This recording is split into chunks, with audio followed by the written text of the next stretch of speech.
Before I start, I would like first of all to say thank you very much for the very kind words and comments on my last video. They are extremely appreciated. And I would like to take this bit forward. So I'll take these glasses off because unfortunately they're causing a glare. And I'd like to take this opportunity to go through why I'm doing this. As you can see by the title of this video, it's called Why. Anybody with children or know people with children will know this is one of the most irritating questions that could be asked. Why? Why is this happening? So, I'm putting together a big why question because of the narrative. GameStop happened, which was the shot heard around the world. I will say that again. It was the shot heard around the world. This exposed the corruption, casino, racketeering going on with Wall Street. But not only that, it links quite happily with your members of Congress and the Senate in America, along with other organizations, including the media. This has to be investigated, but it cannot be done under this administration because this administration is corrupt.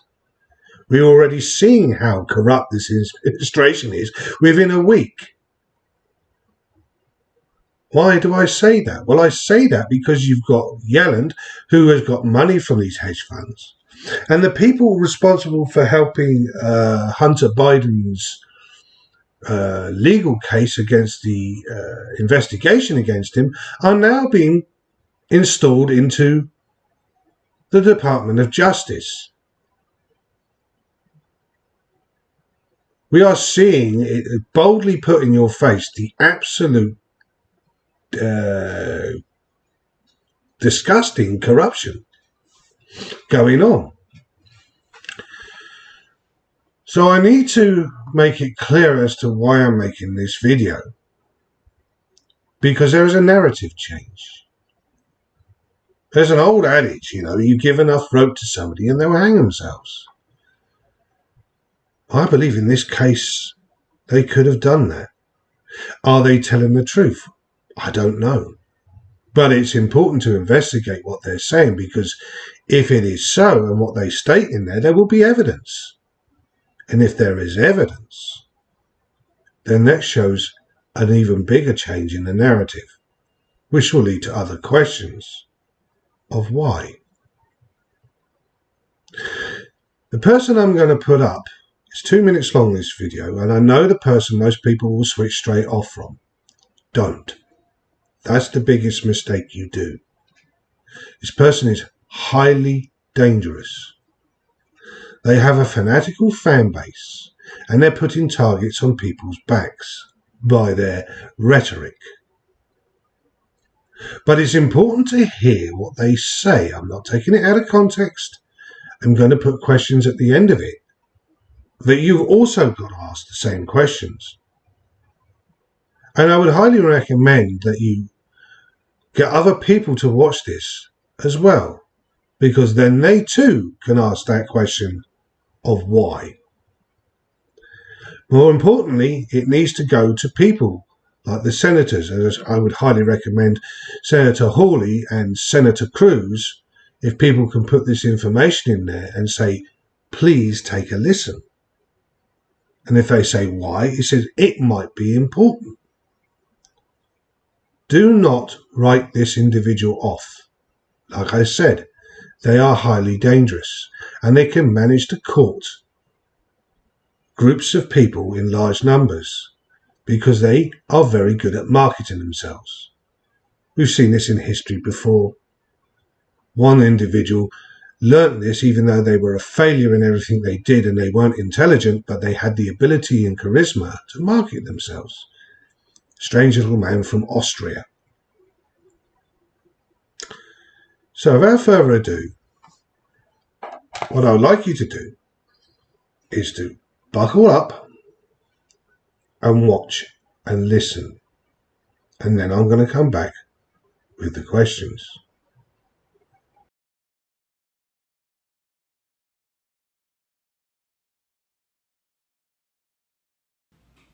they will do it again. And that's the real reason why I think that Senator Josh Hawley needs to resign, why Senator Ted Cruz needs to resign, along with many others, because they will do it again. Now let's move on to the story.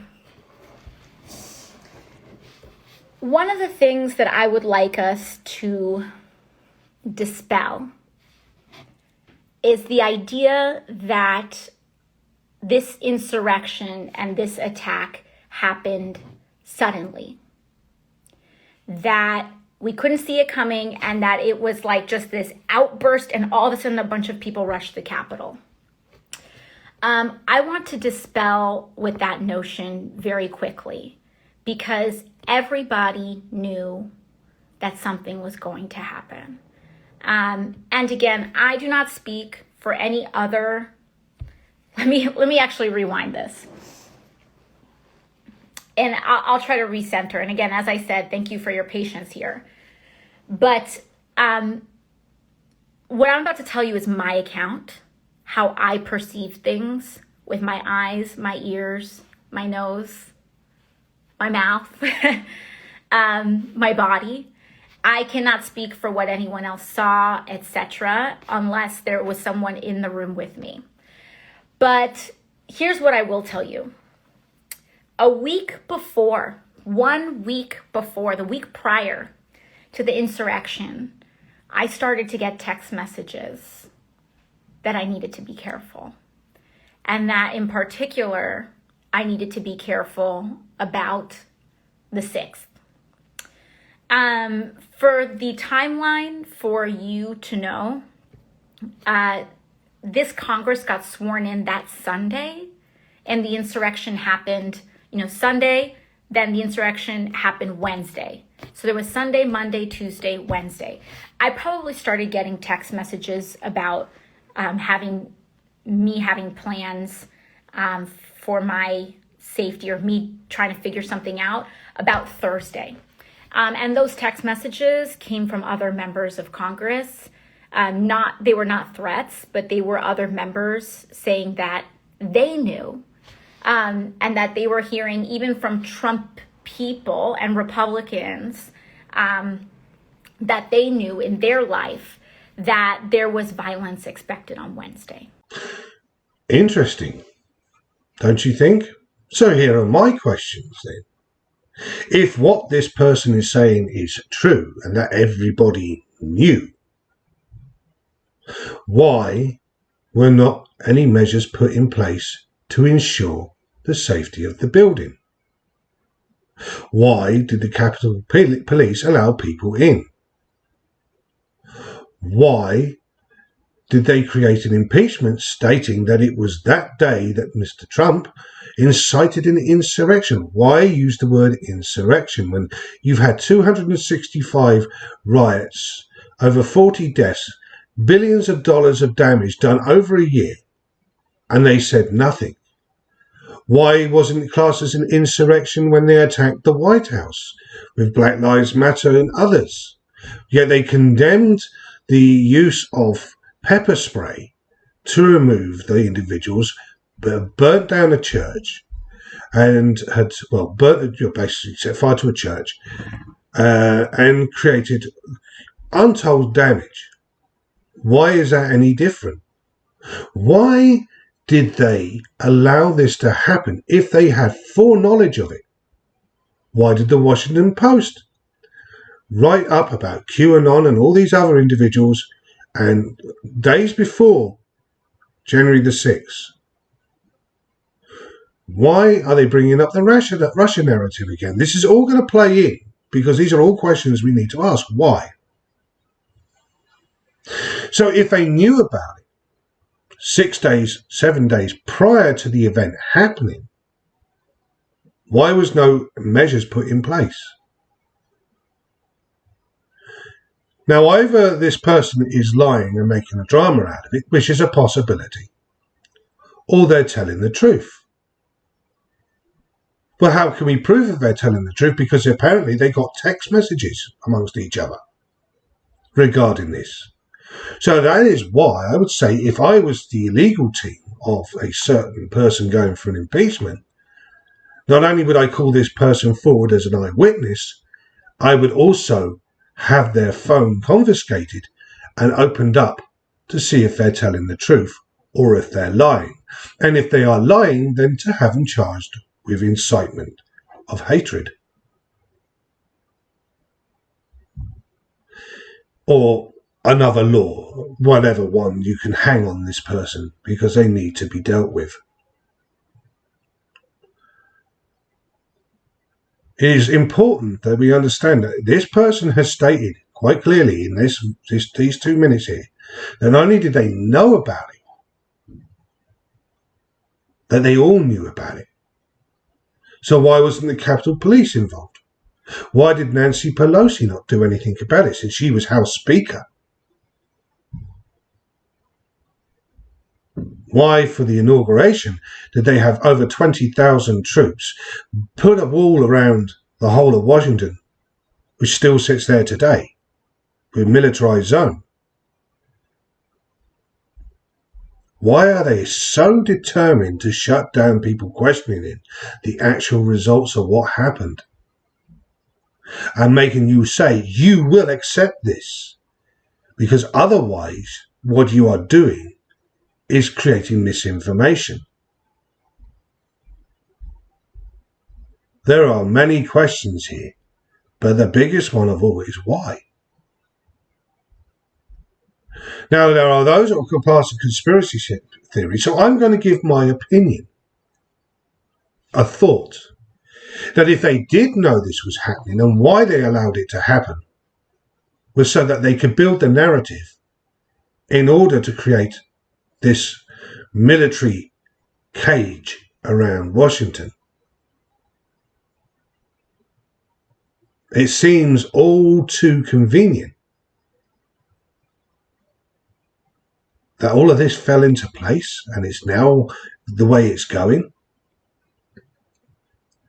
Is Joe Biden legitimate?